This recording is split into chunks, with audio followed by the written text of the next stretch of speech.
Ici, nous allons entrer dans un appartement en cours de rénovation.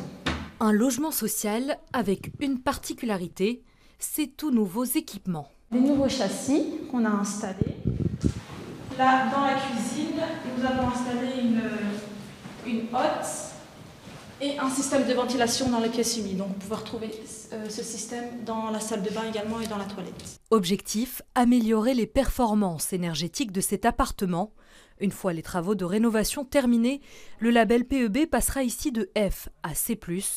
Et pour accompagner les locataires dans cette phase de rénovation, c'est Safia qui assure le suivi. Je leur explique comment changer le filtre de la hotte, comment fonctionne leur nouveau châssis, la ventilation. J'explique de bien faire attention à ce qu'il ne faut absolument pas boucher les bouches de ventilation. Avec un impact direct sur le portefeuille des locataires.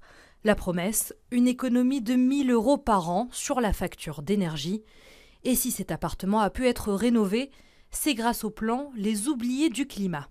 Des investissements octroyés par la ville de Bruxelles et la Société du logement de la région de Bruxelles-Capitale, avec comme enjeu cibler les logements sociaux très souvent vétustes. Le plan climat, c'est 24 sites, un peu plus de 1000 logements, dont on rénove les façades, on isole les façades, les toitures, changement de châssis, ventilation, nouvelle chaufferie lorsque c'est nécessaire.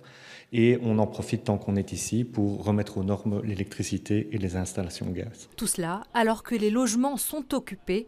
L'accompagnement des locataires est donc essentiel.